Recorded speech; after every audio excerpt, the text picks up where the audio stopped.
श्रीगणेशाय नमः। अथ श्री लक्ष्मीनारायण अष्टोत्तर शतनाम स्तोत्र। श्रीर्विष्णुः कमलाशारङ्गी लक्ष्मीर्वैकुण्ठनायकः पद्मालया चतुर्बाहुः क्षीराब्धितनयाच्युतः इंदिरा पुण्डरीकाक्षा रमा गरुडवाहनः भार्गवी शेषपर्यङ्को विशालाक्षी जनार्दनः स्वर्णांगी वरदो देवी हरिरिन्दुमुखी प्रभुः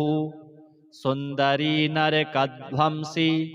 लोकमाता मुरान्तकः भक्तप्रिया दानवारिः अंबिका मधुसूदनः वैष्णवी देवकी पुत्रो रुक्मिणी केशिमर्दनः वरलक्ष्मी जगन्नाथः कीरवाणी हलायुधः नित्या सत्यव्रतो गौरी शौरिः कान्तासुरेश्वरः नारायणी हृषीकेशः पद्महस्ता त्रिविक्रमः माधवी पद्मनाभश्च स्वर्णवर्णानिरीश्वरः सती पीताम्बरः शान्ता वनमाली क्षमानघः जयप्रदा बलिध्वंसी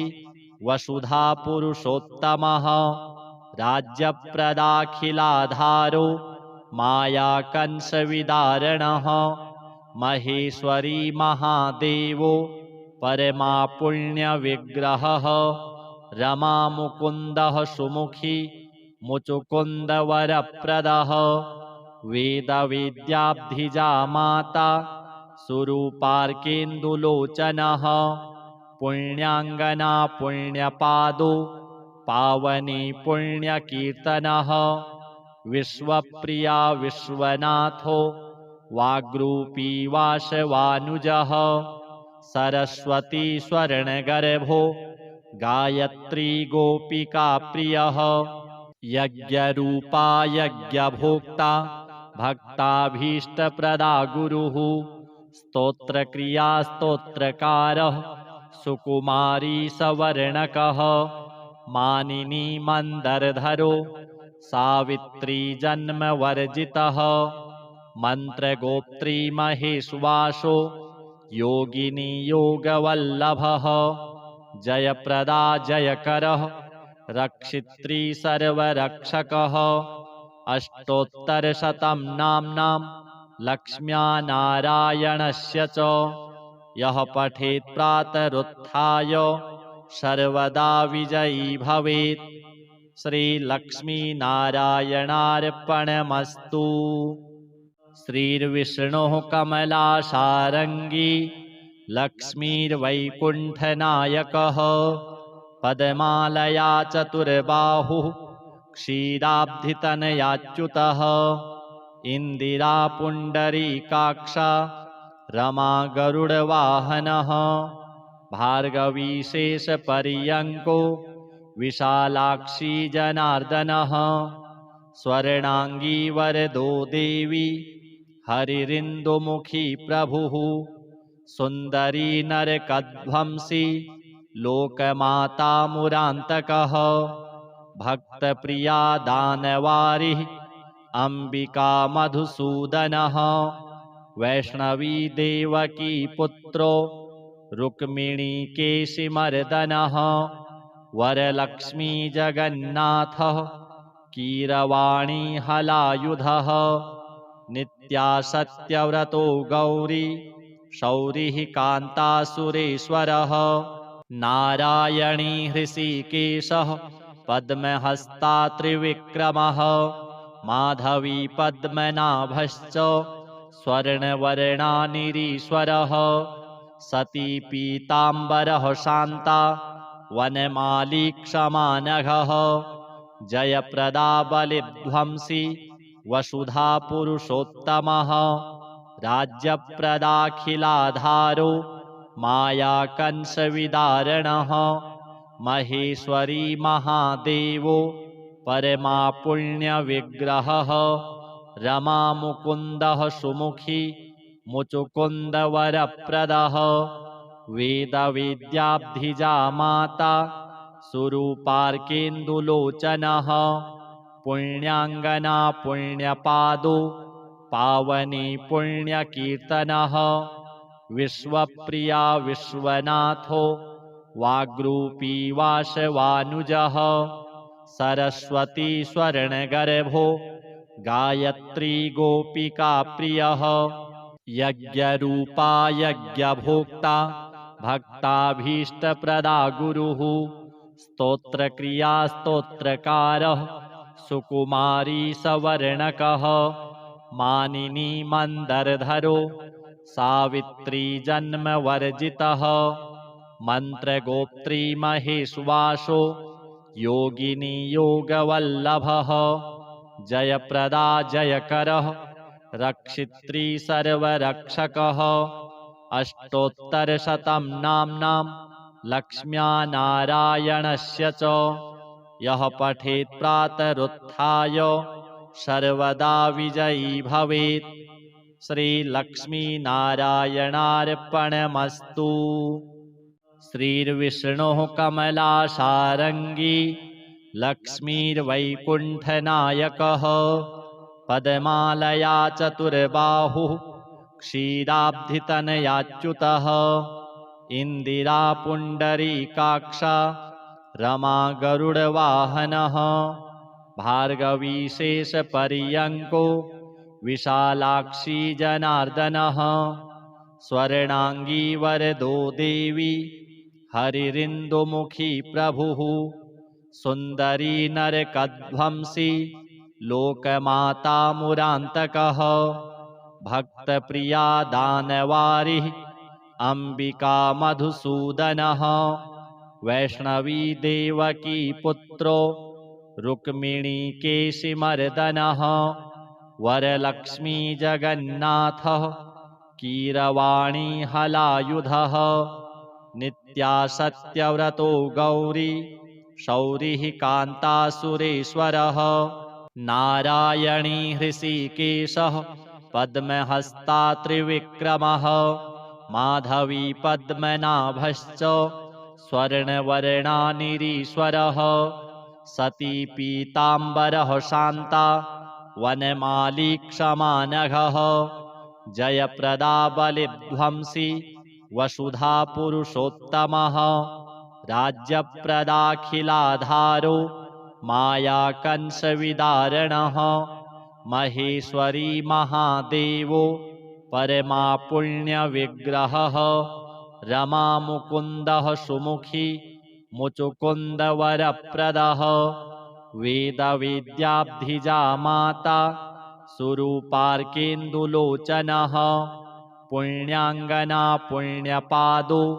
पावनी पुण्यकीर्तनः विश्वप्रिया विश्वनाथो वाग्रूपी वासवानुजः सरस्वती स्वर्णगर्भो गायत्री गोपिका प्रियः यज्ञरूपा यज्ञभोक्ता भक्ताभीष्टप्रदा गुरुः स्तोत्रक्रिया स्तोत्रकारः सुकुमारी सवर्णकः मानिनी मन्दरधरो सावित्री जन्मवर्जितः मन्त्रगोप्त्री महेश्वासो योगिनी योगवल्लभः जयप्रदा जयकरः रक्षित्री सर्वरक्षकः अष्टोत्तरशतं नाम्नां लक्ष्म्या नारायणस्य च यः पठेत् प्रातरुत्थाय सर्वदा विजयी भवेत्। श्रीलक्ष्मीनारायणार्पणमस्तु। श्रीर्विष्णुः कमलासारङ्गी लक्ष्मीर्वैकुण्ठनायकः पद्मालया चतुर्बाहुः क्षीराब्धितनयाच्युतः इन्दिरा पुण्डरीकाक्षा रमा गरुडवाहनः भार्गवी शेषपर्यङ्को विशालाक्षी जनार्दनः स्वर्णांगी वरदो देवी हरिरिन्दुमुखी प्रभुः सुन्दरी नरकध्वंसी लोकमाता मुरान्तकः भक्तप्रिया दानवारिः अम्बिका मधुसूदनः वैष्णवी देवकी पुत्रो रुक्मिणी केशिमर्दनः वरलक्ष्मी जगन्नाथः कीरवाणी हलायुधः नित्या सत्यव्रतो गौरी शौरिः कान्तासुरेश्वरः नारायणी हृषीकेशः पद्महस्ता त्रिविक्रमः माधवी पद्मनाभश्च स्वर्णवर्णानिरीश्वरः सती पीताम्बरः शान्ता वनमाली क्षमानघः जयप्रदा बलिध्वंसी वसुधा पुरुषोत्तमः राज्यप्रदाखिलाधारो मायाकंसविदारणः महेश्वरी महादेवो परमा पुण्यविग्रहः रमा मुकुन्दः सुमुखी मुचुकुन्दवरप्रदः वेदविद्याब्धिजा माता सुरूपार्केन्दुलोचनः पुण्याङ्गना पुण्यपादो पावनी पुण्यकीर्तनः विश्वप्रिया विश्वनाथो वाग्रूपी वासवानुजः सरस्वती स्वर्णगर्भो गायत्री गोपिका प्रियः यज्ञरूपा यज्ञभोक्ता भक्ताभीष्टप्रदा गुरुः स्तोत्रक्रिया स्तोत्रकारः सुकुमारी सवर्णकः मानिनी मन्दरधरो सावित्री जन्मवर्जितः मन्त्रगोत्री महेश्वासो योगिनी योगवल्लभः जयप्रदा जयकरः रक्षित्री सर्वरक्षकः अष्टोत्तरशतं नाम्नां लक्ष्म्या नारायणस्य च यः पठेत् प्रातरुत्थाय सर्वदा विजयी भवेत्। श्रीलक्ष्मीनारायणार्पणमस्तु। श्रीर्विष्णुः कमलासारङ्गी लक्ष्मीर्वैकुण्ठनायकः पद्मालया चतुर्बाहुः क्षीराब्धितनयाच्युतः इन्दिरा पुण्डरीकाक्षा रमा गरुडवाहनः भार्गवी शेषपर्यङ्को विशालाक्षी जनार्दनः स्वर्णांगी वरदो देवी हरिरिन्दुमुखी प्रभुः सुन्दरी नरकध्वंसी लोकमाता मुरान्तकः भक्तप्रिया दानवारिः अम्बिका मधुसूदनः वैष्णवी देवकी पुत्रो रुक्मिणी केशिमर्दनः वरलक्ष्मी जगन्नाथः कीरवाणी हलायुधः नित्या सत्यव्रतो गौरी शौरिः कान्तासुरेश्वरः नारायणी हृषीकेशः पद्महस्ता त्रिविक्रमः माधवी पद्मनाभश्च स्वर्णवर्णानिरीश्वरः सती पीताम्बरः शान्ता वनमाली क्षमानघः जयप्रदा बलिध्वंसी वसुधा पुरुषोत्तमः राज्यप्रदाखिलाधारो मायाकंसविदारणः महेश्वरी महादेवो परमा पुण्यविग्रहः रमा मुकुन्दः सुमुखी मुचुकुन्दवरप्रदः वेदविद्याब्धिजा माता सुरूपार्केन्दुलोचनः पुण्याङ्गना पुण्यपादो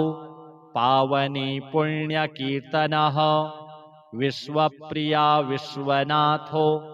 वाग्रूपी वासवानुजः सरस्वती स्वर्णगर्भो गायत्री गोपिका प्रियः यज्ञरूपा यज्ञभोक्ता भक्ताभीष्टप्रदा गुरुः स्तोत्रक्रिया स्तोत्रकारः सुकुमारी सवर्णकः मानिनी मन्दरधरो सावित्री जन्मवर्जितः मन्त्रगोप्त्री महेश्वासो योगिनी योगवल्लभः जयप्रदा जयकरः रक्षित्री सर्वरक्षकः अष्टोत्तरशतं नाम्नां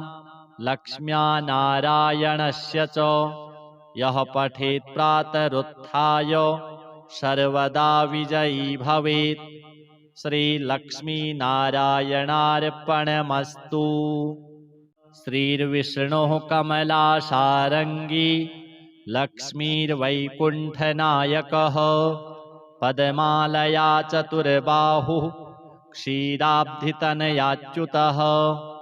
इन्दिरा पुण्डरीकाक्षा रमा गरुडवाहनः भार्गवी शेषपर्यङ्को विशालाक्षी जनार्दनः स्वर्णाङ्गी वरदो देवी हरिरिन्दुमुखी प्रभुः सुन्दरी नरकध्वंसी लोकमाता मुरान्तकः भक्तप्रिया दानवारिः अम्बिका मधुसूदनः वैष्णवी देवकी पुत्रो रुक्मिणीकेशिमर्दनः वरलक्ष्मी जगन्नाथः कीरवाणी हलायुधः नित्या सत्यव्रतो गौरी शौरिः कान्तासुरेश्वरः नारायणी हृषीकेशः पद्महस्ता त्रिविक्रमः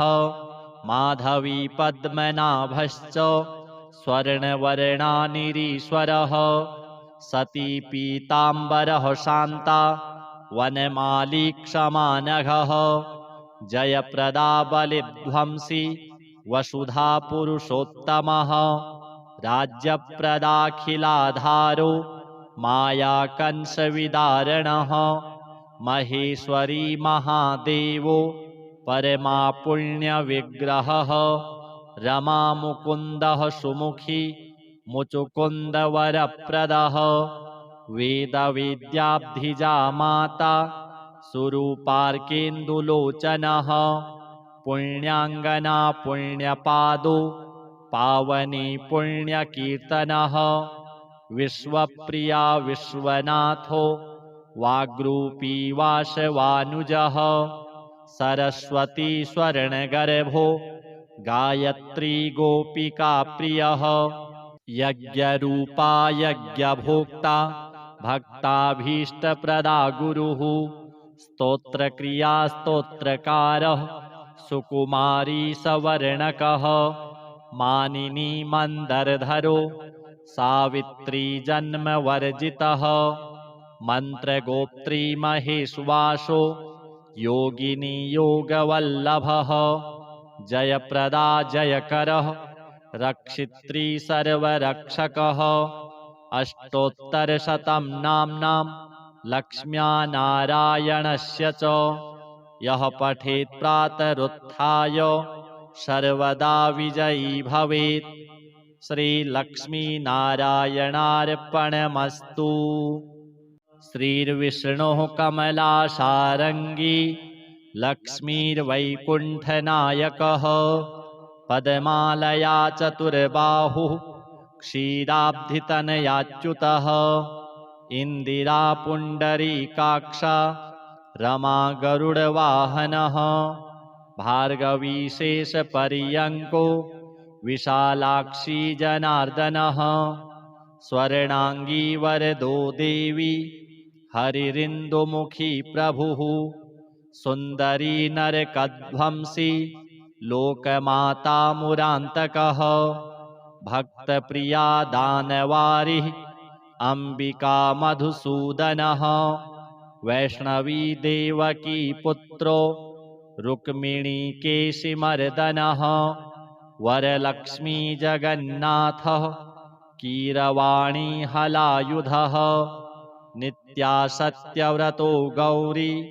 शौरिः कान्तासुरेश्वरः नारायणी हृषीकेशः पद्महस्ता त्रिविक्रमः माधवी पद्मनाभश्च स्वर्णवर्णानिरीश्वरः सती पीताम्बरः शान्ता वनमाली क्षमानघः जयप्रदा बलिध्वंसी वसुधा पुरुषोत्तमः राज्यप्रदाखिलाधारो मायाकंसविदारणः महेश्वरी महादेवो परमा पुण्यविग्रहः रमामुकुन्दः सुमुखी मुचुकुन्दवरप्रदः वेदविद्याब्धिजा माता सुरूपार्केन्दुलोचनः पुण्याङ्गना पुण्यपादो पावनी पुण्यकीर्तनः विश्वप्रिया विश्वनाथो वाग्रूपी वासवानुजः सरस्वती स्वर्णगर्भो गायत्री गोपिका प्रियः यज्ञरूपा यज्ञभोक्ता भक्ताभीष्टप्रदा गुरुः स्तोत्रक्रिया स्तोत्रकारः सुकुमारी सवर्णकः मानिनी मन्दरधरो सावित्री जन्मवर्जितः मन्त्रगोत्री महेश्वासो योगिनी योगवल्लभः जयप्रदा जयकरः रक्षित्री सर्वरक्षकः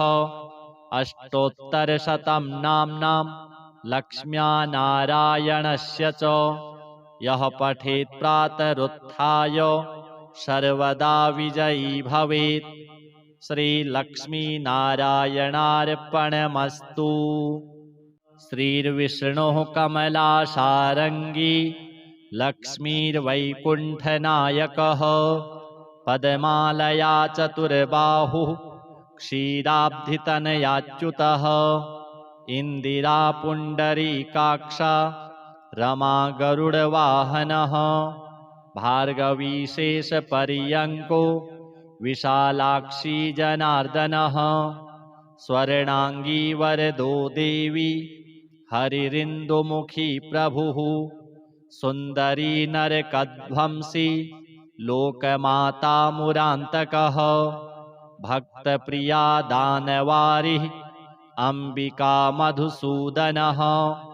वैष्णवी देवकी पुत्रो रुक्मिणी केशिमर्दनः वरलक्ष्मी जगन्नाथः कीरवाणी हलायुधः नित्या सत्यव्रतो गौरी शौरिः कान्तासुरेश्वरः नारायणी हृषीकेशः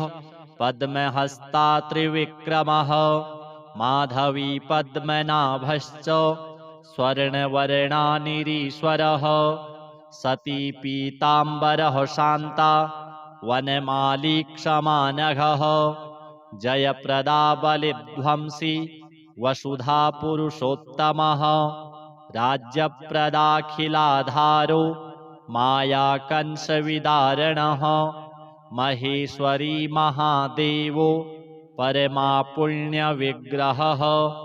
रमामुकुन्दः सुमुखी मुचुकुन्दवरप्रदः वेदविद्याब्धिजा माता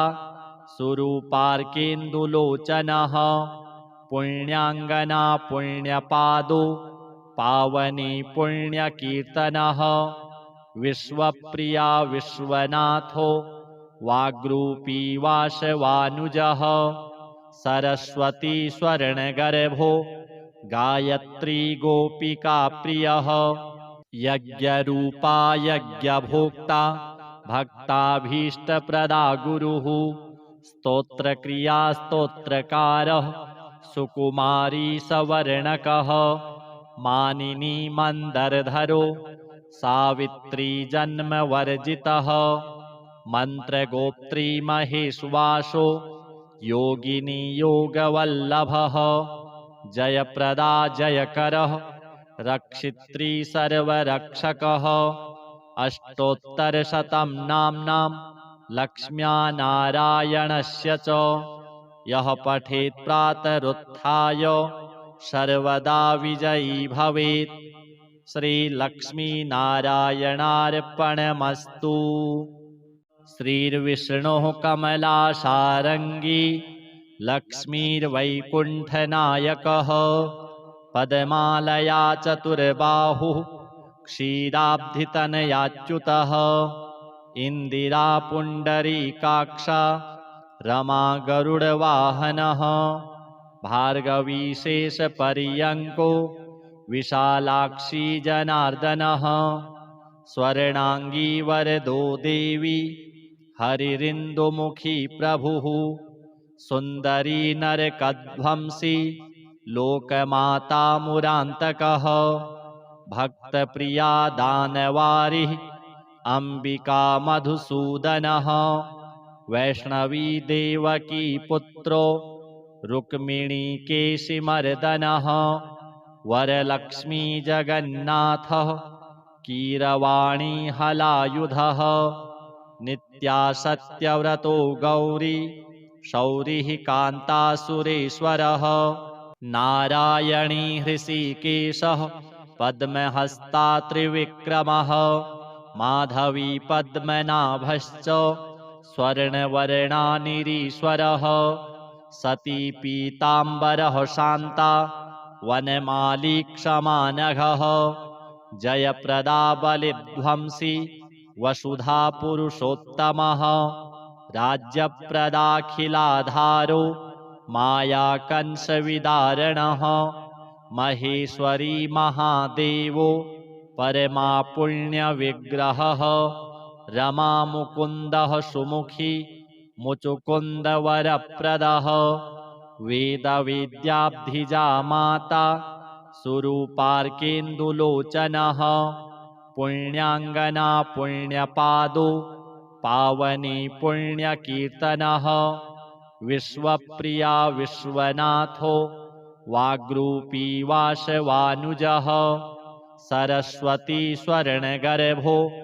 गायत्री गोपिका प्रियः यज्ञरूपा यज्ञभोक्ता भक्ताभीष्टप्रदा गुरुः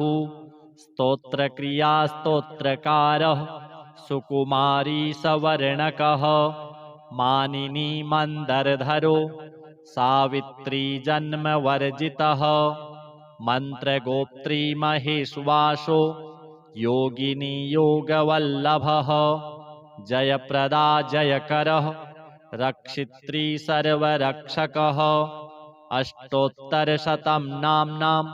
लक्ष्म्या नारायणस्य च यः पठेत् प्रातरुत्थाय सर्वदा विजयी भवेत्। श्रीलक्ष्मीनारायणार्पणमस्तु। श्रीर्विष्णुः कमलाशारङ्गी लक्ष्मीर्वैकुण्ठनायकः पद्मालया चतुर्बाहुः क्षीराब्धितनयाच्युतः इन्दिरा पुण्डरीकाक्षा रमा गरुडवाहनः भार्गवी शेषपर्यङ्को विशालाक्षी जनार्दनः स्वर्णाङ्गी वरदो देवी हरिरिन्दुमुखी प्रभुः सुन्दरी नरकध्वंसी लोकमाता मुरान्तकः भक्तप्रिया दानवारिः अम्बिका मधुसूदनः वैष्णवी देवकी पुत्रो रुक्मिणी केशिमर्दनः वरलक्ष्मी जगन्नाथः कीरवाणी हलायुधः नित्या सत्यव्रतो गौरी शौरिः कान्तासुरेश्वरः नारायणी हृषीकेशः पद्महस्ता त्रिविक्रमः माधवी पद्मनाभश्च स्वर्णवर्णानिरीश्वरः सती पीताम्बरः शान्ता वनमाली क्षमानघः जयप्रदा बलिध्वंसी वसुधा पुरुषोत्तमः राज्यप्रदाखिलाधारो मायाकंसविदारणः महेश्वरी महादेवो परमा पुण्यविग्रहः रमामुकुन्दः सुमुखी मुचुकुन्दवरप्रदः वेदवेद्याब्धिजा माता सुरूपार्केन्दुलोचनः पुण्याङ्गना पुण्यपादो पावनी पुण्यकीर्तनः विश्वप्रिया विश्वनाथो वाग्रूपी वासवानुजः सरस्वती स्वर्णगर्भो गायत्री गोपिका प्रियः यज्ञरूपा यज्ञभोक्ता भक्ताभीष्टप्रदा गुरुः स्तोत्रक्रिया स्तोत्रकारः सुकुमारी सवर्णकः मानिनी मन्दरधरो सावित्री जन्मवर्जितः मन्त्रगोत्री महेश्वासो योगिनी योगवल्लभः जयप्रदा जयकरः रक्षित्री सर्वरक्षकः अष्टोत्तरशतं नाम्नां लक्ष्म्या नारायणस्य च यः पठेत् प्रातरुत्थाय सर्वदा विजयी भवेत्। श्रीलक्ष्मीनारायणार्पणमस्तु। श्रीर्विष्णुः कमलासारङ्गी लक्ष्मीर्वैकुण्ठनायकः पद्मालया चतुर्बाहुः क्षीराब्धितनयाच्युतः इन्दिरा पुण्डरीकाक्षा रमा गरुडवाहनः भार्गवी शेषपर्यङ्को विशालाक्षी जनार्दनः स्वर्णाङ्गी वरदो देवी हरिरिन्दुमुखी प्रभुः सुन्दरी नरकध्वंसी लोकमाता मुरान्तकः भक्तप्रिया दानवारिः अम्बिका मधुसूदनः वैष्णवी देवकी पुत्रो रुक्मिणी केशिमर्दनः वरलक्ष्मी जगन्नाथः कीरवाणी हलायुधः नित्या सत्यव्रतो गौरी शौरिः कान्तासुरेश्वरः नारायणी हृषीकेशः पद्महस्ता त्रिविक्रमः माधवी पद्मनाभश्च स्वर्णवर्णानिरीश्वरः सती पीताम्बरः शान्ता वनमाली क्षमानघः जयप्रदा बलिध्वंसी वसुधा पुरुषोत्तमः राज्यप्रदाखिलाधारो मायाकंसविदारणः महेश्वरी महादेवो परमा पुण्यविग्रहः रमा मुकुन्दः सुमुखी मुचुकुन्दवरप्रदः वेदवेद्याब्धिजा माता सुरूपार्केन्दुलोचनः पुण्याङ्गना पुण्यपादो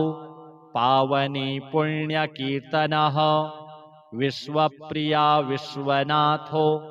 वाग्रूपी वासवानुजः सरस्वती स्वर्णगर्भो गायत्री गोपिका प्रियः यज्ञरूपा यज्ञभोक्ता भक्ताभीष्टप्रदा गुरुः स्तोत्रक्रिया स्तोत्रकारः सुकुमारी सवर्णकः मानिनी मन्दरधरो सावित्री जन्मवर्जितः मन्त्रगोत्री महेश्वासो योगिनी योगवल्लभः जयप्रदा जयकरः रक्षित्री सर्वरक्षकः अष्टोत्तरशतं नाम्नां लक्ष्म्या नारायणस्य च यः पठेत् प्रातरुत्थाय सर्वदा विजयी भवेत्। श्रीलक्ष्मीनारायणार्पणमस्तु।